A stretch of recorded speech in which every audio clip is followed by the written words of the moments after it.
Good evening. Welcome to the Board of Selectmen meeting for Thursday, February 27th, 2020. Calling the meeting to order. Could everyone please rise for the Pledge of Allegiance? I pledge allegiance to the flag of the United States of America and to the republic for which it stands, one nation, under God, indivisible, with liberty and justice for all. Thank you. Public comment on anything not on the agenda? Public? Nice to see you here tonight. Yeah. Okay, we actually have one item on the agenda for tonight. This is, these are related to the water company. Massachusetts general law requires that preliminary enterprise funds be adopted no later than 120 days before the start of a fiscal year. The fiscal year for the town and for the water company will be July 1. So tonight we're going to adopt the preliminary enterprise fund budget. I would also mention for the public that the final, more detailed water enterprise fund budget is going to be finalized in the next few days, and this board, as well as the advisory committee, we will hold a budget hearing. So just like we held budget hearings for the police budget, the school budget, we will have a budget meeting to walk through the enterprise fund in detail, and then in our capacity as water commissioners, our colleagues in the advisory committee will also hold a budget hearing, and that will inform, you know, that will be required in order to for the warrant and for town meeting. Our council has also recommended tonight that in our capacity as water commissioners, we vote on water rates. They will not be changing for this year, but council has recommended that we do that. So why don't we move first to the enterprise fund? Michelle, did you have a copy for Carol? I do. Carol, we have a copy of the document for you. Tom, I don't know if you want to put it on the. Sure. Bob, we're going to use the thing. The overhead. The overhead. So, in accordance with our statutory responsibility, this is an FY21 enterprise fund budget for the Weir River water system. And just before going through this, I want to just mention that this budget, there are 5 assumptions that really drive this budget. The first assumption is there will be no changes in water rates for the next year. And I would just remind members of the public that in the lead up to the vote to acquire the water system, the board was very consistent that in the first year of operation, water rates would remain the same. We envision conducting a cost of service study several months after the town has assumed operational responsibility that would inform future rate decisions. Remember too that in the town's model we talked about rate increases every 3 years, which would be, you know, for 2022. In terms of this budget and some of the work we did, Aquarian actually provided us with water consumption history for a 12-month period from October of 2018 to September of 2019. So essentially what we're assuming is that the amount of water that is consumed is going to be about the same. Just, again, big picture, the Massachusetts Department of Environmental Protection authorizes our water system to withdraw. It's 1.1 billion gallons of water in a year. It's on average 3.5 million gallons a day, less in the winter, more in the summer.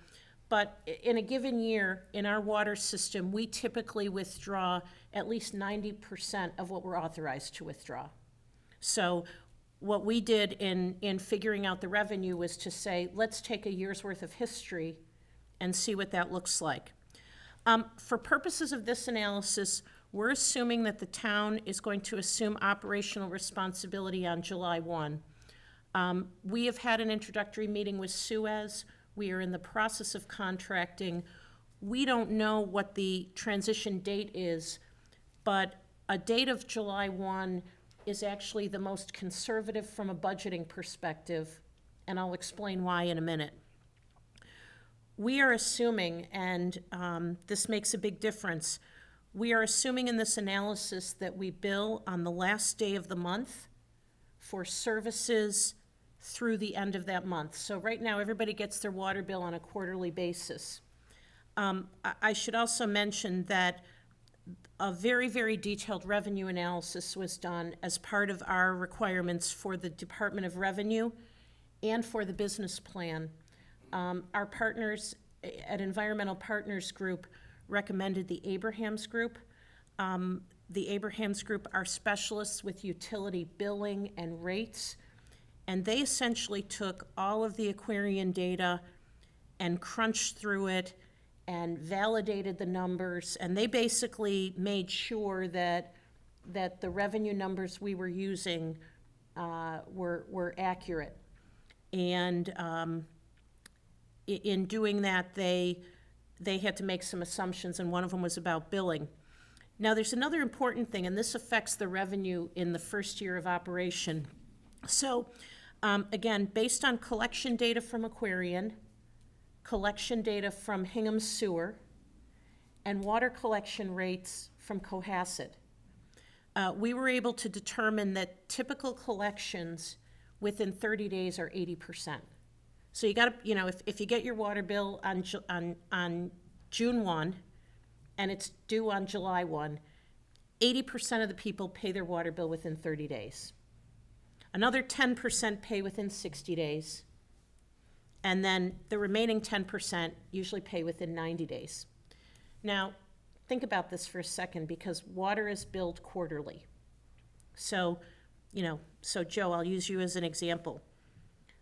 On July 1, before the transition occurs, Aquarian will do one final meter reading of all of the meters in the town, and all of the ratepayers will receive one final bill from Aquarian. Okay? So let's just say that it comes to the end of the month. It's June 30th, and we're gonna bill Joe Fisher because this is when he gets his quarterly bill. We're only gonna bill you for a month of service, because the previous 2 months, you've gotten a bill from Aquarian. So if you get a quarterly bill, Right. okay? So what that means is, let's just say again, on average, your water bill is $100 a month. So you're shifting from quarterly to monthly billing? We have not made that determination yet with Suez. We're still assuming quarterly billing, but, so let's say that you're on a quarterly bill cycle where your bill is done in April. Right. Or let's say it's done in May. If it's done in April, And so we can't cover January, February, March, billed in Right. April. Right. And then April, May, and June, April, May, and June. billed in July. Right. So let's say that you're on the cycle that is May, June, and July. Okay, that would be Okay. billed in August. Yeah. That would be billed in August. So on August 1st, we're gonna write, so what would happen is, in early July, you will get a bill for 2 months of service from Aquarian. Mr. Fisher, this is the money you owe Aquarian, so everybody's gonna get an extra bill during this transition. We're not gonna bill people twice, but, So I'm getting a shortened bill from Right. Aquarian for 2 out of the 3 months, and I'm getting one Right. from the town for an extra. the so next month. what would happen is that ordinarily, let's say that your bill is $300 in those months, $200 will go to Aquarian and $100 will go to the town. Right. The next month, let's say that that's my bill. I will have paid Aquarian 1 month for consumption, and I will be paying the Weir River Water System for 2 months. It will take 90 days to kind of ramp up this revenue. Sure. And as a result, the annual revenue that we're gonna receive in this first 12-month period is going to be a little bit less than normal because of the timing of billing. Because when we close the enterprise fund on June 30th, we will then bill people in July for service for 3 months. So, what you see in this budget, the revenue for FY '21 is $10.6 million. We've included the numbers here from 2019 as reference. The 2019 value of $13 million assumed that there wouldn't be this ramp up in receivables. when we go to do if we were to look at this for FY '22, assuming no rate increase, the number would be $13 million. It's kind of a timing thing. And I will tell you that a lot of time and effort on the Abrahams Group went into understanding this for the town, and it's so important because we don't want to overstate our revenue. What I'd also point out is if we close earlier than July 1, this dynamic changes and the revenue would increase. Yep. So we thought that for budgeting purposes, this was a conservative approach, and that made sense. The next line is salaries. These are salaries for the water superintendent, for 20 hours of an administrative supports person. We have $20,000 in there for a GIS coordinator. And we have $50,000 in there for seasonal inspectors. Jeff Nutting, who's been helping the town with transition, has recommended that when we're doing major capital projects, such as water main replacements, you're required to have an inspector on duty. If you go through a contractor, they will provide that inspector, but if the town directly has those people, it's a little less expensive. So this is money that we originally kind of thought about as part of our bucket for capital spending. But we think that this is it's more cost efficient, and so we have that in salaries. The operating expense line is the biggest line of this budget. It's $5.6 million, and the majority of this expense is for the water system operator. We have, as Tom's mentioned, we've accepted the lowest price proposal from Suez. They will also be doing billing. This $5.6 million includes some one-time transition costs. It also includes things like office supplies and some other minor expenses that we have. If you notice, the budget is about $1.2 million higher than what we estimated in town meeting, and that's made up of two things. All of the quotes for the water system operator came in higher than what we had modeled, but that was because the town actually increased the scope of the RFP. Sure. When we got preliminary quotes for running the water system, we made assumptions about preventive maintenance. We made assumptions about fire hydrants. One of the big things that we said that, again, our original proposal was based on was that an operator would have responsibility for any repairs, capital repairs up to $2,500. When we issued the RFP, the advice we received from environmental partners, and you remember that RFP was reviewed by lots of people, including the DEP, we changed that threshold to $10,000. And when we talked about doing that, the unanimous feedback we got from everybody was, this saves you a lot of administrative work. Yep. It makes the coordination easier, but they also said, this is going to cause the quotes to be higher. Another main reason that the quotes were higher is fire hydrants. Originally, right now, 1/3 of our fire hydrants are inspected every year. And 5 are replaced in the system. Again, based on feedback from environmental partners, looking at other communities, and also given the age of some of our fire hydrants, we changed the scope of services to say we want every fire hydrant inspected every year.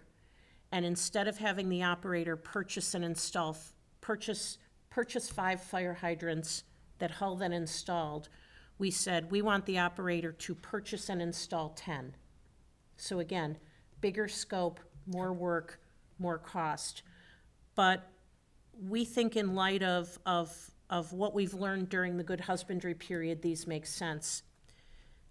The increase in the contract for the water system operator, it was just under $1 million higher than what we had expected. The other $250,000 here is that we added a line item in operating expenses for capital improvements that we wouldn't finance through debt. One of the things we've learned in the good husbandry period is that there's some expenses that we call recurring capital. So a butterfly valve breaks. It's got to be fixed. Seasonal meters have to be, Hull has a lot of seasonal meters. Those meters are installed in the spring. They are inspected. They are replaced if they are faulty, and then they are removed in the fall. These are some ongoing expenses that we didn't think we should necessarily borrow money to fix. And we also thought that what we also thought was, rather than decrease our capital amount to account for those, let's just spend more money on capital. So, in effect, this budget has more capital spending than we contemplated in 2019. The pilot stands for payment in lieu of taxes. When we talked about the water company, we talked about the fact that the water company would pay the town of Hingham, as well as Hull and Cohasset, a payment in lieu of taxes, so that the tax basis of the towns wouldn't be adversely affected by the sale of the water company. Of this $840,000, the lion's share of it is in Hingham. And the increase of $10,000 basically came from the assessor's office, looking at the property cards and saying, I think this is gonna go up. Then the next line is debt service. At the time of town meeting, our financial advisors at Capital Markets advised us to use an interest rate, and I'm blanking on the amount right now. I think it was 3.1. So it was three. I think it was 3 for the capital, and for the acquisition, it was a little bit less, but basically, we've had conversations with our financial advisors and said, we intend to do this borrowing over the next few months. Right now, the one-year short-term rate for a AAA bond community is 1.1%. Mr. Totora has recommended that the town assume an interest rate of 1.35% to give ourselves a little cushion. But what you see is that results in savings of over $1 million. Remember that when, I think it was Dave Anderson on the advisory committee, one of the points he made with the financial analysis of the water system is he said, the interest rate assumptions in here are very conservative. And this is also a reason why our bond rating is so important. So the total, actually, if you add up all the expenses in the water system, the expenses are about $86,000 higher than what we budgeted at town meeting, with the big things being increased scope of service driving a higher operating cost, offset to the most part by lower interest rates due to our bond rating and the current interest rate environment. If we compare that then to the revenue that we're projecting, we still will see in year one a $2.3 million surplus. Now, by statute, that surplus has to remain in the water system. We can't use that to balance the operating budget. With the enterprise fund, by statute, it has to stay. One of the reasons we wanted to go into the short-term market in year one was because this gives us the ability very quickly to have a fund balance, to have a rainy day fund. And that feels important in an asset-intensive business. I'd make one other point. I'm just going to go back to the debt service. We will be borrowing $2.7 million for capital improvements for fiscal '21. The debt service will not begin to hit this P&L until FY '22. So, anyway, we will have right now between $2.7 million in capital borrowing, $250,000 in what we're calling cash capital. we have just under $3 million budgeted in capital for next year. That's about what we're spending this year. Water main wise, the system replaced over 6,000 feet of water mains, which is well above the 5 and 10 year average. But we also know that in this business, there could be another major capital expenditure. So having $2.3 million in reserves feels like a good idea. Down the road, as water commissioners, we may want to consider establishing a rate stabilization fund or a capital stabilization fund. In other words, taking the surplus and saying, this can only be used for X. This can only be used for Y. To give ourselves maximum flexibility, we're keeping it as a total surplus, so that as we get some experience with the water system, we'll have a better idea of where things are. So again, the major reason why the revenue surplus is $2.5 million lower than at the town meeting is the timing of receiving cash in the first year of the business. So this is the budget. When we have our budget hearing, the board will actually receive more detail than what's here. You'll see all the individual salary lines, the individual expense lines. That'll get loaded into Munis and our water superintendent, and we'll use that to track budget and cost. And each year, as we gain experience with the water system, we're gonna track costs in greater and greater detail. I did review this level of detail with John Coughlin. This is the level of detail he advised for tonight's vote. It's consistent with the level of detail for the sewer enterprise fund budget. He says that it more than meets the statutory requirements of the town. But I like the idea of a more detailed budget for management purposes. A question. Yep, So the operating budget is 5.6 million, and you indicated that that includes some startup items. yep. So what would that be on a running rate? So the startup items were $232,000 for the operations and $97,000 for the billing. So, So just take a little over 300,000 yeah, off. so the year one, Yep. the year two, if I'm remembering right, Joe, just the Suez, Yep. this, take a couple $100,000 off. I believe that these costs, and I'll show you the 22 when we do Yep. the detailed budget. Sure. I think everything goes up by about 2%. Okay. Other than that, I mean, I think you've clearly identified the debt service as the key driver here that's reducing our costs. So I think this is a budget that we should proceed with. Great. I would just mention, too, there was another thing put in our folders from John Coughlin that just speaks to the payment in lieu of taxes to Yep. the neighboring communities. That was something that,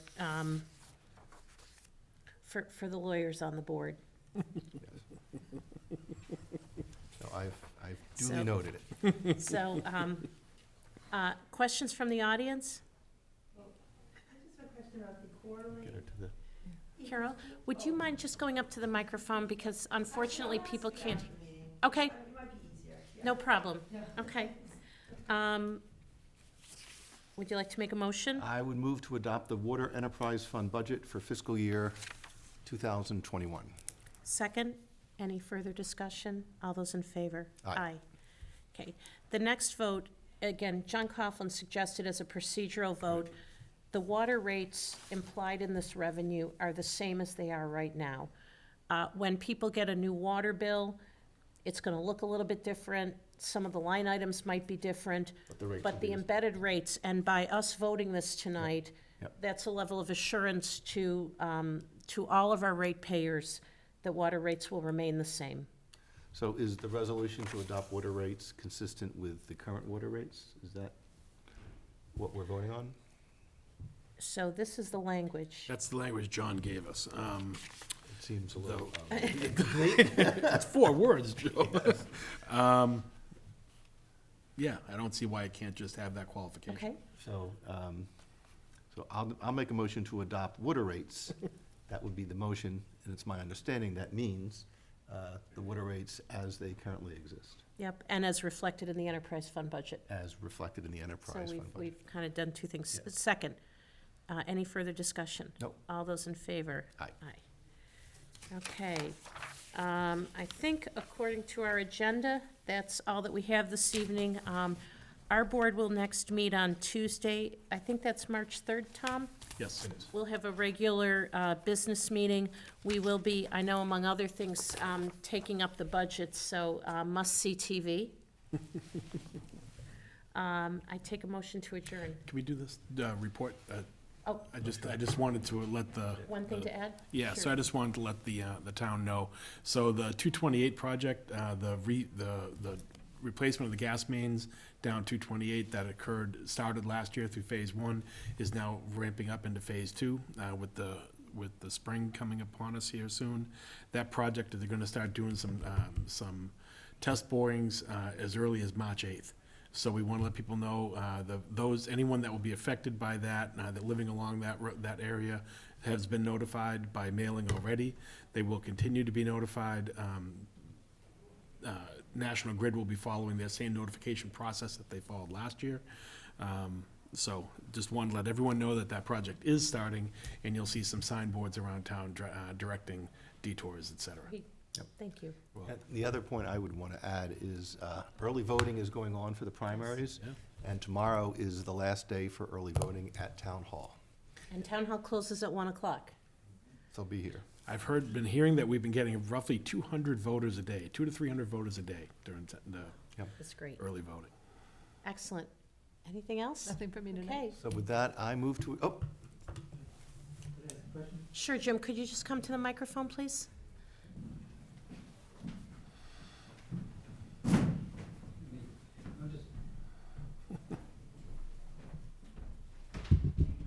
Jim Watson, 291 Rockland Street. I'm just wondering, how does the operating budget for this year compare with previous years, given the hiring of the management firm?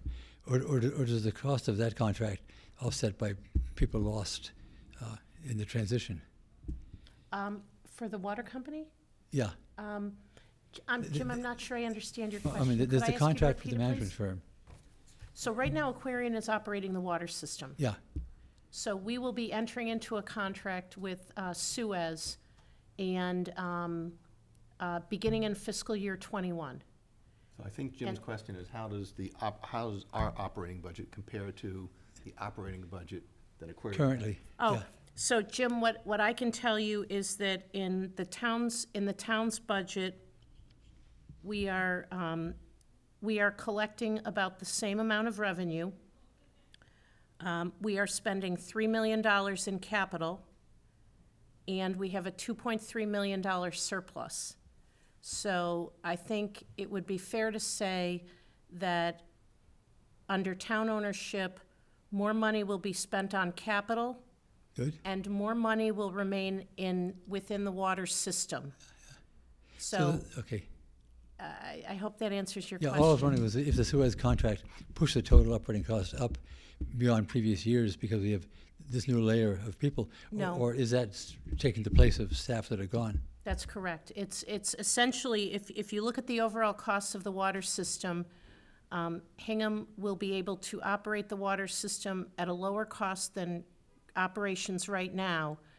And again, all of the money will remain within the system. So under Aquarian and Eversource ownership, there's a portion of the money we all pay in our water bills that goes to profit because Eversource is a Right, right, right. for-profit organization. Essentially, that profit no longer exists, so the money's remaining in the system. Oh, thanks. I remember during all the past discussions when there was the commitment to keep as much present staff as possible, I kept thinking, okay, we get the present staff running it, we have a water superintendent, why do we need another layer? But I guess the present staff wasn't all kept or didn't all stay. There's a distinction between the folks here in Hingham who are operating and the other level of Aquarian involvement. So this budget, in my understanding, does not assume that we're getting rid of the people here in Hingham. So Jim, what I can tell you is that is that in terms of headcount and personnel and support, it's about the same. Suez has made a commitment as part of the RFP process to interview all the existing employees. The staffing structure that they are proposing to the town is, in terms of the daily operations here in Hingham, the staffing level is about the same. Now, the town has received support from Aquarian in Connecticut, their corporate people, Right, right. for a variety of activities. Suez will be providing that in a similar fashion. Right. But again, if we look at it overall, we would say that costs under town ownership are lower, and Good. that more of the dollars that we're all paying in our water bills are remaining in the water system because, when the DPU approved the water rates for Aquarian, embedded in there was a return on equity of, it was like 11.5%. So right then and there, instead of having that money as profit, it stays in the system. Right, right. So we can accelerate capital investment, continue to, make improvements in the system. Well, thanks. No, I supported it all along. I just was wondering how to make that transition. Yeah, I Thinking- would say that thinking right naively now, I think the headlines are that in terms of the financial analysis, it's consistent with what the town proposed at town meeting. Good. That's good to hear. Yeah, thank you for the question. Motion to adjourn? And now I move to adjourn. Second, all those in favor? Aye.